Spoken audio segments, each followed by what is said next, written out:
हम भी हैं। एजुकेशन के जितने डिपार्टमेंट हैं, आप किसी भी डिपार्टमेंट की कोई किताब लाएं, उसके प्रीफेस में, उसके प्रस्तावना में, उसके दिवाचा में ये बात आपको मिलेगी कि अगर इसमें किसी तरह की कोई गलती हो, किसी प्रकार की कोई त्रुटि हो, तो आप प्रकाशक को खबर करें या राइटर को मुत्तला करें, लेखक को खबर करें, ताकि अगले एडिशन में, नेक्स्ट एडिशन में, अगले संस्करण में हम इसको दुरुस्त करें।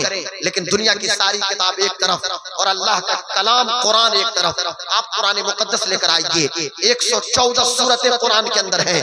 आपने सूरह फातिहा मुकम्मल किया और जैसे ही आपने पढ़ा सूरह बकरा शुरू किया, अल्लाह फरमाता है अलिफ लाम मीम ज़ालिकल किताबु ला रैब फीह, ये वो किताब है जिसमें कोई शक और कोई डाउट नहीं है।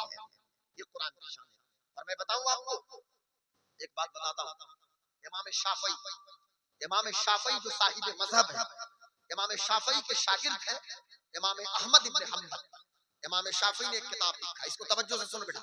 इमाम शाफई ने किताब लिखकर इमाम अहमद इब्न हंबल को दिया प्रूफ रीडिंग के लिए। इमाम अहमद इब्न हंबल उसकी प्रूफ रीडिंग कर रहे थे। एक बार किया, एक गलती निकल गई, दूसरी बार एक और गलती, इस तरह एक दो बार नहीं, कई बार 40 से ज्यादा मर्तबा इमाम अहमद इब्न हंबल ने प्रूफ रीडिंग की, लेकिन गलती निकल ही जा रही थी।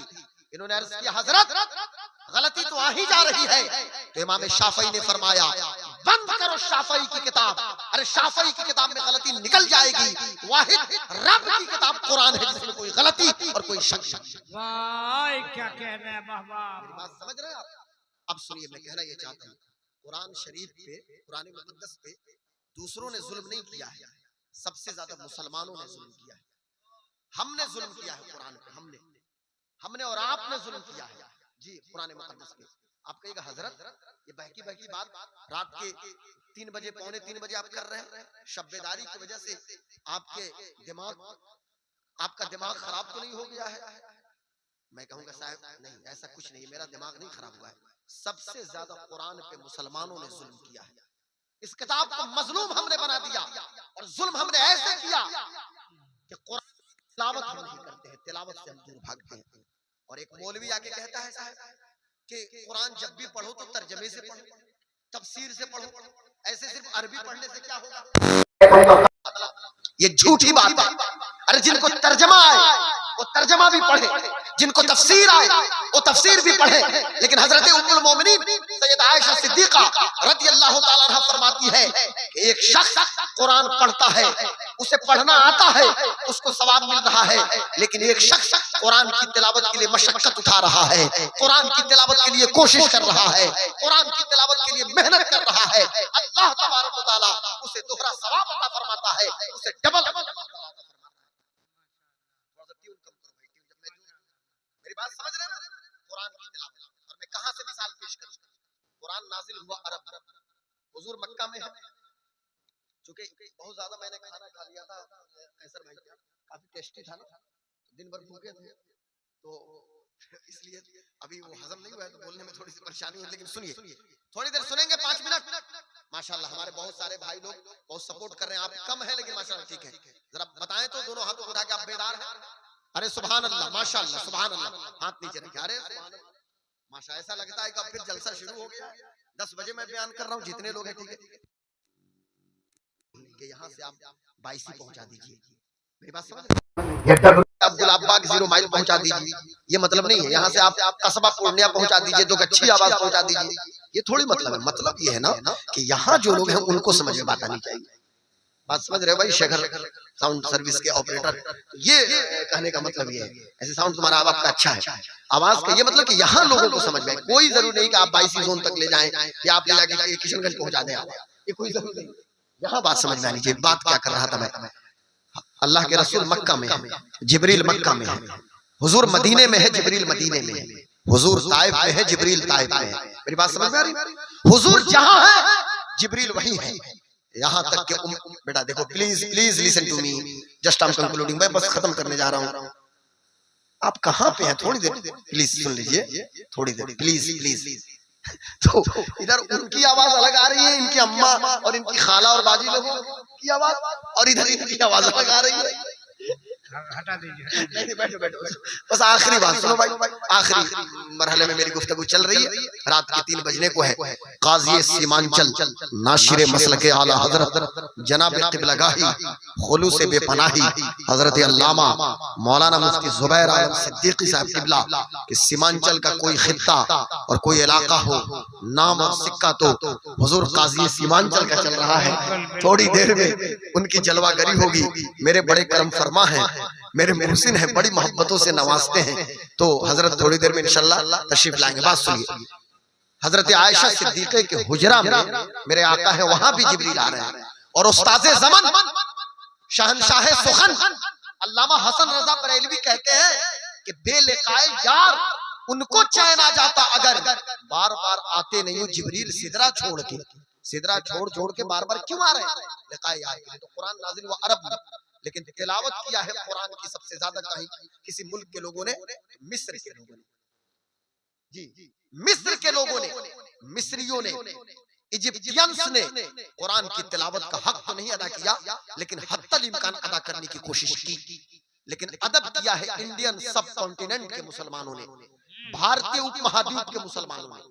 लेकिन अफसोस की बात है, हम इतना अदब करते हैं कि कुरान मुकद्दस को छूना भी बेअदबी समझते हैं। यानी गिलाफ में लगा के सबसे ऊंची जगह पे रख दिया ताकि हाथ ही न पहुंच पाए। प्रेजेंस ऑफ माइंड हो तो बात समझ में आए।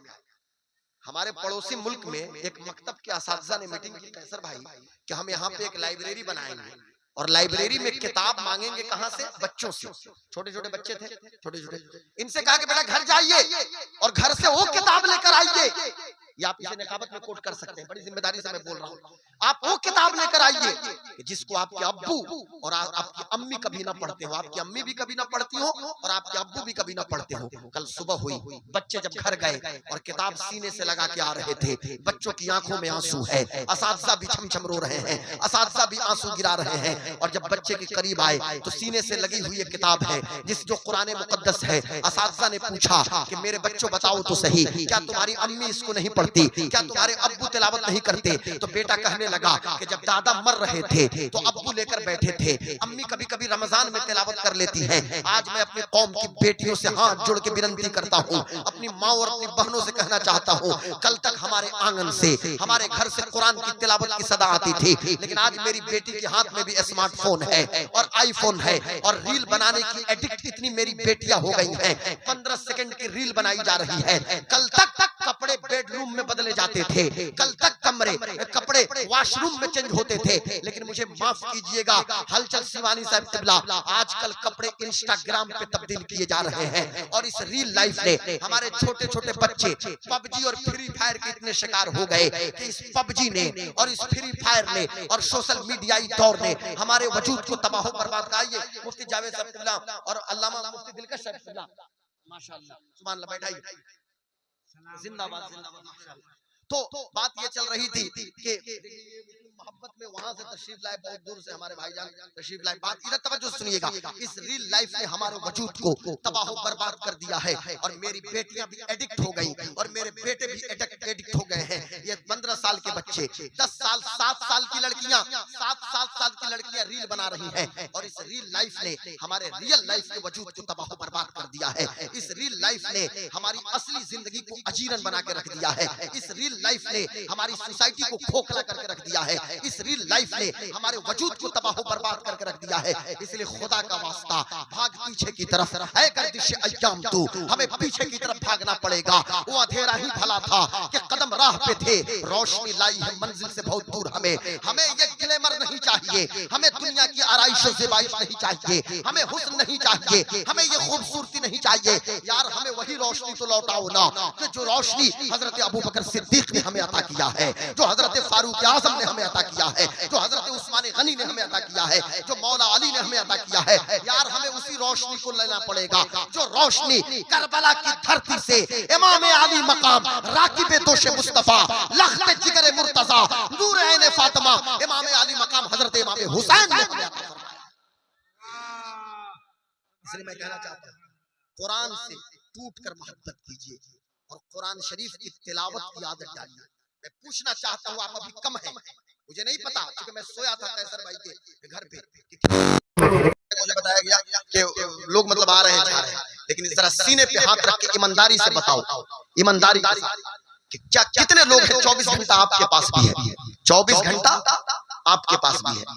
बेटा प्लीज आवाज एकदम नहीं आई, प्लीज एकदम चुप हो जाइए। 24 घंटा आपके पास भी है, 24 घंटा मेरे पास भी है। डेली बेसिस पे इधर देखिए, रोजाना की बुनियाद पे कितने लोग हैं जो मुसहफ शरीफ यानी कुरान मुकद्दस हाथ में लेके कभी पढ़े होंगे? डेली बेसिस पे, इल्ला माशाअल्लाह, मैं सबकी बात नहीं करता, रोजाना की बुनियाद पे डेली बेसिस पे कुरान शरीफ देखने की आदत डालिए, देखने की, चूमने की आदत डालिए, सीने से लगाइए, उसे तिलावत करने की आदत डालिए। एक बेटी, एक लड़की ड्रेसिंग टेबल के सामने 3 घंटा मेकअप करे और लिपस्टिक लगाए तो उसकी 3 साल की बेटी भी अपनी माँ को कॉपी करके हाथ में छोटी सी लिपस्टिक लेकर वो भी लिप पर स्टिक चलाना शुरू कर देगी। लेकिन वही माँ 10 मिनट के लिए अगर मुसल्ला बिछाए तो बगल में 3 साल की बेटी भी मुसल्ला बिछा के कुरान पढ़ना शुरू कर देगी। मेरी बात समझ रहे हैं ना? हम प्राइम मिनिस्टर नहीं हैं कि पूरे मुल्क का हमने ठेका ले रखा है। ये और बात है कि सत्ता के सिंहासन पे भी हम पहुंच जाएं, फिर भी हमें मणिपुर के बारे में खबर नहीं होती। हम होम मिनिस्टर नहीं हैं कि पूरे भारत की खबर रखें, लेकिन बुखारी की हदीस है, कुल्लुकुम राइन व कुल्लुकुम मसऊलुन अन रइयतिही, तुम सब के सब जिम्मेदार हो, तुम्हारे अंडर में जो लोग हैं उनके बारे में तुमसे पूछा जाएगा। यार मेरे कहने पे हलचल भाई, मेरे किचन में कम नमक की सब्जी बन सकती है जावेद अब्दुल्ला, अल्लामा रईस कौसर अब्दुल्ला, मेरे कहने पे कम चीनी की चाय बन सकती है, तो क्या मेरे कहने पे फजर के वक्त मुसल्ला नहीं बिछ सकता है? क्या मेरे कहने पे नमाजों की पाबंदी नहीं हो सकती? और वो कौन सी माँ होती है माँ? मुझे हैरत होती है कि तुमने माँ होने का हक कहाँ अदा किया? मेरी बेटियां, मेरी माँ, मेरी बहनें सुन रही हैं, मुझे माफ करो, एक बेडरूम में बेटी करवट बदले और माँ को खबर ना हो। अरे क्यों माँ हो? बेटी के लिए माँ बेहतरीन सहेली है, बेटी के लिए माँ बेहतरीन दोस्त है, और माँ को खबर नहीं है।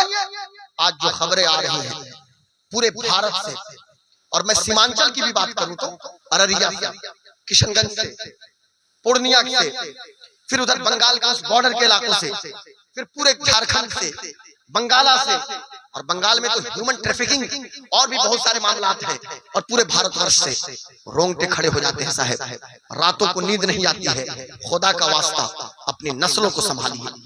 अभी मैं चंदा करूं, चंदा करके डगरुआ में 100 फीट मीनार में मस्जिद पे बना सकता हूँ, 100 फीट का मीनार, लेकिन याद रखना हमारी नस्लें अगर आवारा हो गई ना तो फिर कोई पेशानी नहीं होगी जो मस्जिद में सजदा करे।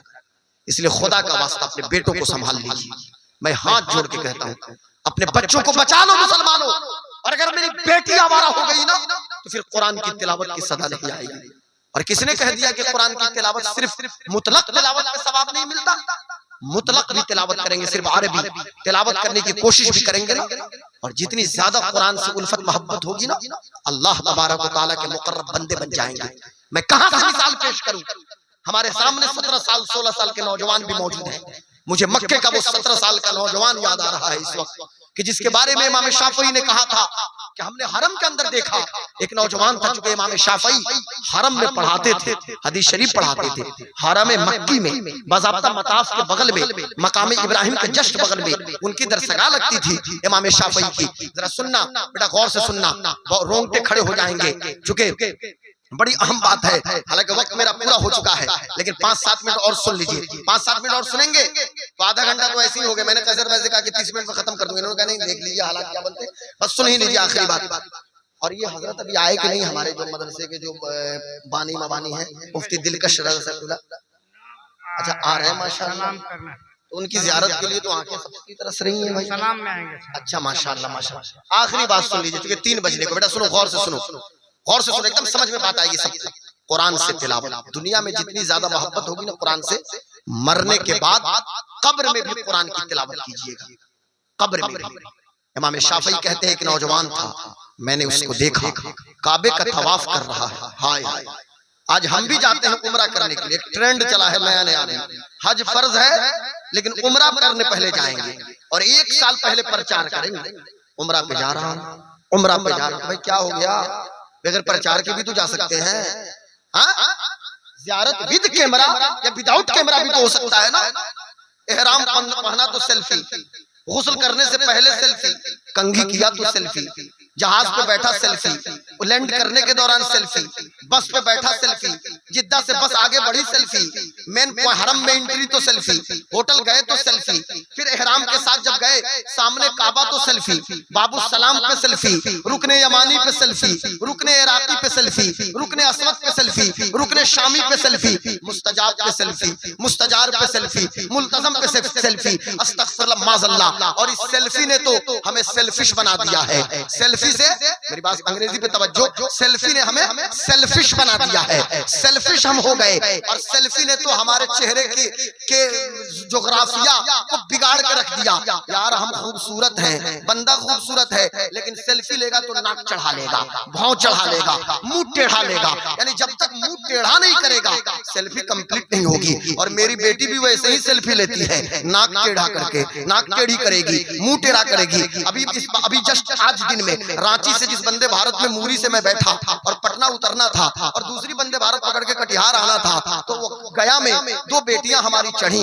मैं क्या बताऊं, इत्तेफाक से दोनों देखने में तो जाहिर सी बात है, अब बेटी मेरी है तो मुसलमान ही दिख रही है। अब वो बेटी किसी की हो, पर जब मुसलमान है तो बेटी हमारी है। ला इलाहा इल्लल्लाह मुहम्मदुर रसूलुल्लाह को रिप्रेजेंट कर रही है। आमतौर से हम विंडो सीट इसलिए प्रेफर करते हैं ताकि सुकून से सो जाएं। रात में जगने की वजह से किसी तरह बैठ के पुश बैक करके सीट आदमी थोड़ी देर सो ले, लेकिन बेटियां चढ़ते चढ़ते अब आई और आने के बाद उन्होंने कहा कि अंकल जी, हमने कहा बेटा बोलो, जाहिर सी बात है अब तो मैं दादा भी हूँ अंकल भी हूँ, तो अंकल जी जरा ये सीट खाली कर दीजिए। हमने कहा सीट तो हमने पटना के लिए बुक कर लिया है। कहा नहीं नहीं हम लोग विंडो में बैठना चाहते हैं। हमने कहा बेटा चलो ठीक है बैठ जाओ। अब दोनों लड़कियां बैठी, हमने कहा लग रहा है शायद मुताला करेंगी या कुछ पढ़ाई करेंगी, इसलिए उन लोगों ने दो सीट को प्रीफर किया एक साथ। हम बगल की सीट में मैं बैठा। अब हालत ये हो गई, बीच में ये गलियारा है, इधर मैं बैठा हूँ, इधर वो दो लड़कियां बैठी हैं, लेकिन उन्होंने पढ़ना लिखना कुछ नहीं किया। दोनों ने अपने अपने आईफोन को निकाला। यार हम गरीब लोग हैं, हम लोगों के पास स्मार्टफोन है, हमारी बेटी बहनों के पास आईफोन है।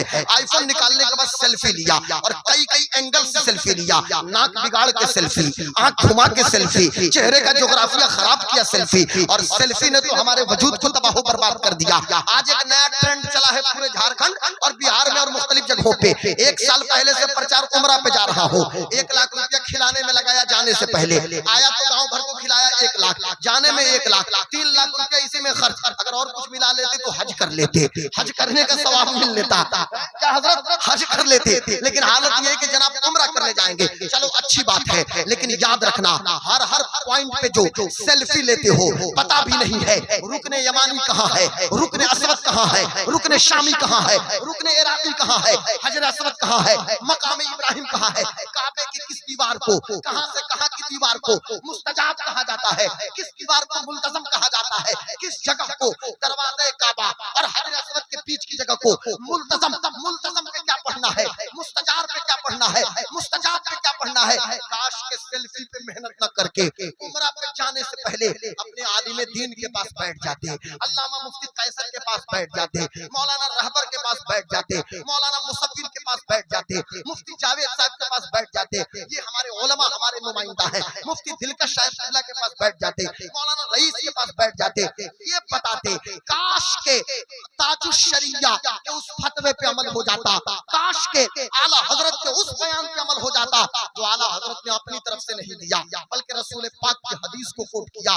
फोटो और तस्वीर से इज्तिनाब किया जाए, बचा जाए। लेकिन अफसोस की बात है यार, अब तो हम लोग भी कहीं नहीं बच पा रहे हैं, लेकिन कम से कम हरम में तो बचिए। और जुरत और बेबाकी तो उस वक्त होती है कि जब मुआजहा शरीफ पे लोग जाते हैं, हुजूर के रोजा को पीछे करके, मुकद्दस जालियों को पीछे करके वहां भी सेल्फी लेते हैं। बात मेरी दूसरी समझ में चली गई। कहना यह है आज हम सेल्फी लेने के लिए जाते हैं, लेकिन मक्के का वो नौजवान था जो रुकने इराकी पे है तो कुरान पढ़ रहा है, रुकने शामी पे कुरान, रुकने यमानी पे कुरान, रुकने असवद पे कुरान। इमाम शाफई फरमाते हैं कि काबे के 7 चक्करों में यानी मुकम्मल तवाफ किया, कुरान पढ़ रहा था, लेकिन जब मुल्तजम के पास गया आंखों से छमछम आंसू गिरने लगे और अपने सीने को मुल्तजम से लगा के रो रो के कह रहा है, ए अल्लाह मैं तेरे दर के सामने खड़ा हूँ, दुनिया में कुरान की तिलावत करता हूँ, मरने के बाद कब्र में भी कुरान की तिलावत की तौफीक अता फरमाना, कब्र में कुरान की तिलावत की तौफीक अता फरमाना कि कब्र में कुरान की तिलावत करूं। अब सुनिए तवज्जो एकदम मेरी तरफ देखिए, आप इधर उधर कहीं मत जाइए। मैं कहाँ आपको ले जा रहा हूँ। गौर से सुनो बेटा, एकदम गौर से। इधर मेरी मौलाना मेरी आंख की तरफ देखिए, इधर देखिए मैं कहना क्या चाहता हूँ, तवज्जो के साथ गौर से कंसंट्रेट हो जाइए। इमाम शाफी कहते हैं इतनी दुआ करने के बाद नौजवान मेरे पास आया, मेरा हाथ पकड़ लिया, कहा हजरत आप इमाम हरम हैं, आप मुहद्दिस हरम हैं, अब मक्के में एक दुकान है, उस दुकान में आप जाइए और मेरे लिए कफन लेकर आइए। मैंने उस दुकानदार को पैसा भी अपने कफन का दे दिया है, आप मेरे लिए कफन लेकर आइए। अब मैं थोड़ी देर का मेहमान हूँ, मैं इंतकाल करने वाला हूँ, लेकिन इतनी मेहरबानी कीजिएगा, अपने हाथों से मुझे गुस्ल दीजिएगा और गुस्ल देने के बाद अपने शागिर्दों से और खुद मौजूद रहिएगा, मुझे कफन पहनाइएगा और मेरे जनाजे की नमाज आप पढ़ाइएगा और मक्के के कब्रिस्तान जन्नतुल माला में मेरी तदफीन अपने हाथों से कीजिएगा, मुझे आप अपने हाथों से कब्र में उतारिएगा, मुझे मिट्टी पहले आप दीजिएगा। गौर करो भाई, कब किसी के बेटा पैर नीचे करो, कब किसी की आंख बंद हो जाए मत समझना ये बॉडी बिल्डर और 6 पैक 12 पैक है, कब आंख बंद हो जाए किसी को पता नहीं है, कब मैं मर जाऊं आप चले जाएं किसी को पता नहीं है। इमाम शाफी कहते हैं नौजवान इतना कहा वहीं पे गिर गया और उसका इंतकाल हो गया। हम सब बेचैन हो गए, मैंने भेजा अपने शागिर्द को और उसी दुकान से कफन मंगवाया और फिर मैंने गुस्ल दिलवाया, गुस्ल देने के बाद कफन पहनाया, फिर हम उसके जनाजे को लेके चले जन्नतुल माला में और फिर हमने उसकी तदफीन कर दी। बात आई गई हो गई, क्योंकि हरम में न जाने कितने लोग इंतकाल करते हैं, न जाने कितने लोगों का जनाजा होता है और बहुत सारे लोगों की तदफीन मक्के के कब्रिस्तान में हो जाती है। बात आई गई हो गई, लेकिन 1 साल गुजर गया, 2 साल गुजर गया। तवज्जो, इधर सुनो गौर से बेटा, चाय वाले भी थोड़ी देर सब्र कर ले, तवज्जो सुनिए। 1 साल गुजर गए, 2 साल 3 साल 4 साल 5 साल, अच्छा, और बार बार उस नौजवान की बात मेरे दिमाग में रिपीट होती थी कि अल्लाह मुझे कब्र में कुरान की तिलावत की तौफीक दे। उस नौजवान की दुआ याद आती थी। एक बार 7-8 साल गुजरने के बाद मैं काबे का तवाफ जब कर रहा था, मैंने मुल्तजम पे अपने मौला से अर्ज किया, ए अल्लाह मैं उस नौजवान की हालत देखना चाहता हूँ। 7 साल पहले जिस नौजवान को हमने अपने हाथों से कब्र में उतारा है, हम उस नौजवान की कैफियत देखना चाहते हैं कि कब्र में उसकी कैफियत क्या है। यार आपके सामने कब्र का जिक्र हो रहा है, कब्र का जिक्र हो रहा है, फिर भी आपके चेहरे पे मुस्कुराहट है। ये कौन सा जमाना आ गया यार। वो भी तो सहाबा थे ना कि जब मस्जिद नबवी में हुजूर फुलसिरात का जिक्र कर दे, हुजूर जन्नत और जहन्नम का तज़किरा करें, कब्र का जिक्र करें, आखिरत का मंजर बयान करें, आंखों में छमछम आंसू आ जाए। कब्र की बात चल रही है, कब्र आज मनो मिट्टी तले हमको लिटा दिया जाएगा। एक मच्छर के डंक से हम सो नहीं पाते हैं साहब, बगैर ऑल आउट और बगैर मच्छरदानी के नींद नहीं आती है। कंबल चाहिए जाड़े में, गर्मी में एसी चाहिए, लेकिन अल्लाह अकबर अभी मौत होगी, कब्र में लिटा दिया जाएगा और वहां कोई मोहब्बत काम नहीं आएगी। जहां सारी मोहब्बतें दम तोड़ती हैं, वहीं से आमिना के लाल की मोहब्बत की शुरुआत होती है। अपने हुजूर से अपने रिश्ते को मजबूत करो। इमाम शाफी दुआ करते हैं, इमाम शाफी कहते हैं अब मेरे शागिर्द का इंतकाल हुआ, हम उसके जनाजे को लेकर गए और जब कब्र खोदी जा रही थी, कब्र तैयार की जा रही थी, इत्तेफाक की बात है मैं कब्र के पास खड़ा था, एक कब्र की दीवार गिरी, जो कब्र नहीं तैयार की जा रही थी उसकी दीवार गिरी। तो मैं क्या देखता हूँ कि 7-8 साल पहले जिस नौजवान को मैंने कब्र में उतारा था, वही नौजवान बैठ के कुरान की तिलावत कब्र में कर रहा है। मेरे रोंगटे खड़े हो गए। उस नौजवान ने मेरा हाथ थाम लिया और कहा कि हजरत घबराने की कौन सी बात है, आप ही ने तो दुआ की थी कि कब्र में मेरी हालत देखने के लिए। अल्लाह का फजल है कि मैं दुनिया में भी तिलावत कर रहा था और मरने के बाद कब्र में भी कुरान की तिलावत कर रहा हूँ। खड़े होकर हजरत के इस्तकबाल कीजिए। काजी सीमांचल की आमद कि शेर 2 फरवरी को रंगमूफी मैदान में पूरे सीमांचल जोन और बंगाला जोन को इकट्ठा करके बता दिया कि हम लावारिस लोग नहीं हैं और तादाद में कम लोग भी नहीं हैं, बल्कि हम आला हजरत के मसलक के वफादार हैं। बैठ जाइए हजरत, बैठिए। खानवादे सिद्दीकिया के नुमाइंदा शख्स इस वक्त हमारे बीच मौजूद हैं। तो बात ये चलिए, आखिरी बात सुनिए। इमाम शाफी कहते हैं मैंने नौजवान को कुरान की तिलावत करते हुए देखा।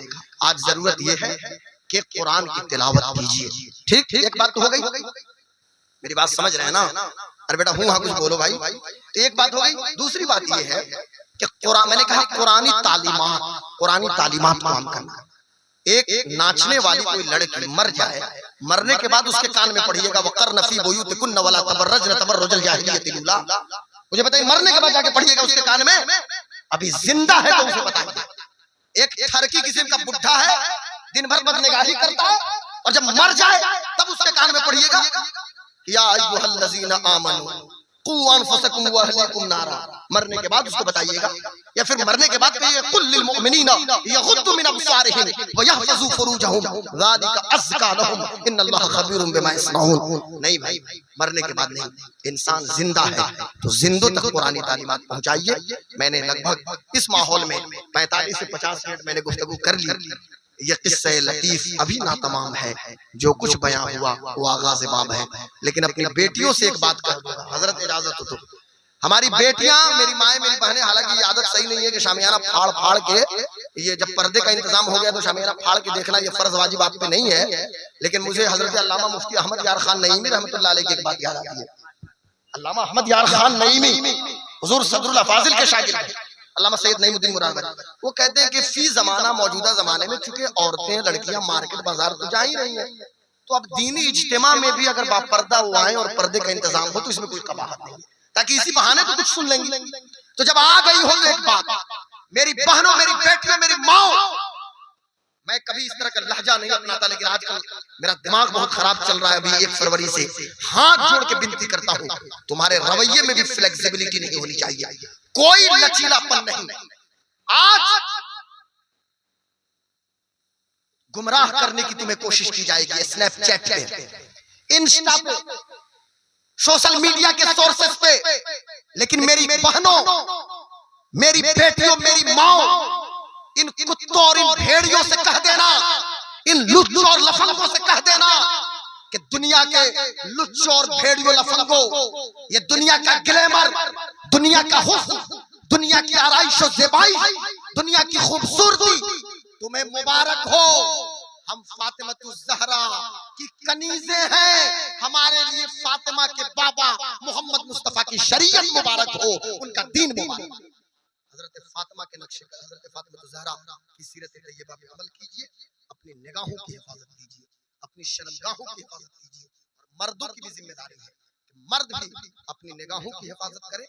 और अपने, मेरे गौस पाक फरमाते हैं, मेरे गौस पाक शेख अब्दुल कादिर जिलानी, कि तुम पब्लिक में जो अल्लाह अल्लाह करते हो, जब बंद कमरे में रहो तो उस वक्त देखो कि तुम्हारे दिल का रिश्ता अल्लाह से कितना मजबूत है। अपनी तन्हाइयों को मुज़क्का मुसफ़्फ़ा कीजिए, तन्हाइयाँ जितना मुज़क्का मुसफ़्फ़ा होंगी उसका नूर ज़ाहिर पे आएगा। वमा अलैना इल्लल बलाग। अस्सलामु अलैकुम।